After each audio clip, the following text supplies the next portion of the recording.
Welcome to our latest update on the ongoing war in Ukraine from the War Insider. The 355th day of war has begun. The main news on the morning of February 13th. There have been cases of frostbite among Russian soldiers. The Russian army is forcing pensioners to obtain Russian passports. Ukrainian defenders completely destroyed a brigade of elite Marine infantry of the Russian Federation. The American embassy in Russia has called on its citizens to immediately leave the Russian Federation.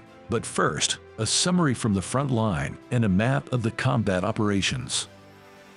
Over the past day, the number of Russians killed in the war increased by 560 people and stands at 138,340. At the border with Belarus, Russia continues its presence on Belarusian territory near the northern border with Ukraine. However, there are no signs of the formation of attacking groups. On the Svartove sector, positional battles continue. The Russian army is conducting offensive actions from the occupied Plochenka and Kreminna. The Bakhmut segment, the Russian army is exerting pressure on Pereskovivka from three sides. There are grounds to believe that the road to Slavyansk has been cut. In the city itself, the enemy does not stop the storming, pulling in additional reserves and manpower and increasing artillery preparation. Stabilization measures to maintain the road to Konstantinovka have produced good results, but the Russians carried out tank, mortar, and artillery attacks in the vicinity of 16 populated areas near Bakhmut.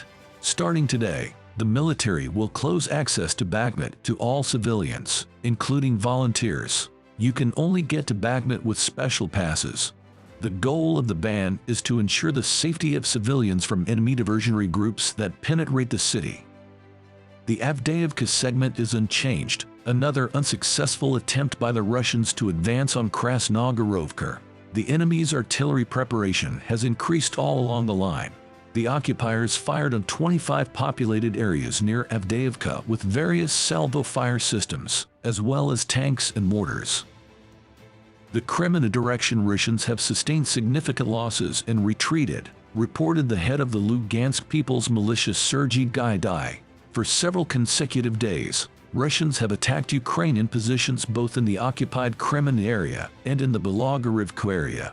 Ukrainian defenders replied with the enemy's rout. Yesterday, the occupiers recovered from the response of our fighters on the Kreminna direction and retreated for replenishment of their units. These Zaporizhzhia and Taurian sections, the presence of the enemy in Lobkovo was recorded. Over the past day, the Ukrainian Defense Forces repelled the occupiers' attacks in the area of the settlement of Zhelezhnodorozhnoye.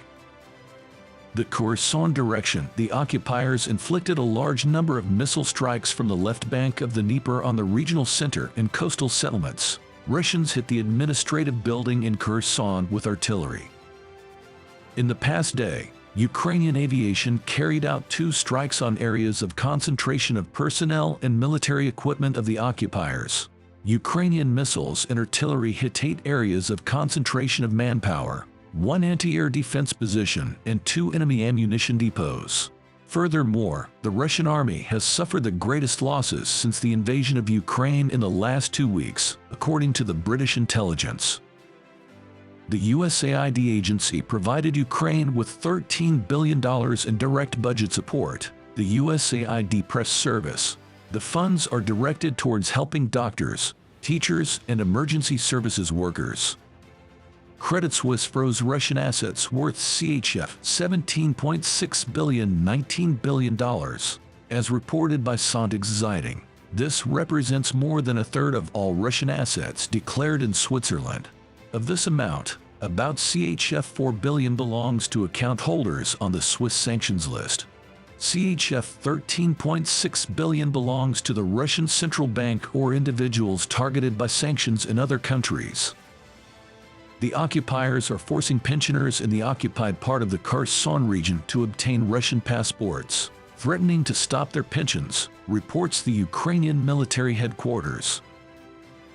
Russians are actively draining water from the Kakhovka reservoir, which threatens a catastrophe at the Zaporizhzhia NPP. NPR published satellite images of the Kakhovka Dam where it is visible that water is quickly leaking out of the gates. If the water level continues to fall, the nuclear reactors at the Zaporizhzhia UNPP will not be able to receive water for cooling. The regional military administration had already warned of this threat the day before. Pakistan will send 10,000 rounds to Ukraine for the Grad systems through Germany, according to the Economic Times. According to sources from the publication, the deliveries of rounds for rocket fire systems started in early February of this year from the port of Karachi and will arrive in Ukraine through the port of Emden in Germany. The number of soldiers with frostbitten limbs has sharply increased among the occupiers, the Ukrainian General Staff reports. The reason is a low level of winter clothing provision. According to our military, up to 30% of all the wounded in the occupied Gorlovka hospitals have such a diagnosis. Russian soldiers kill their commanders just so they don't have to die themselves. Telegram channels of occupiers write about such cases. This practice of shooting one's own commanders during battle is used in cases where commanders send them on suicidal missions.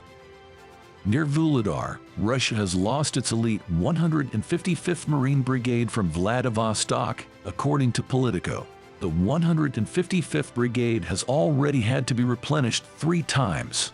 The first time after Irpin and Bucha, the second time after the defeat at Donetsk, and now almost the entire brigade has been destroyed under Vuhledar.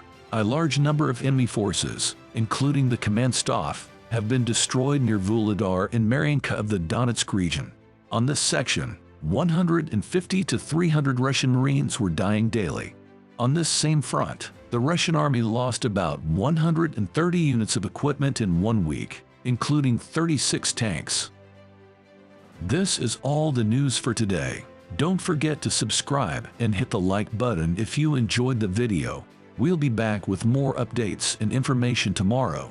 Thanks for watching.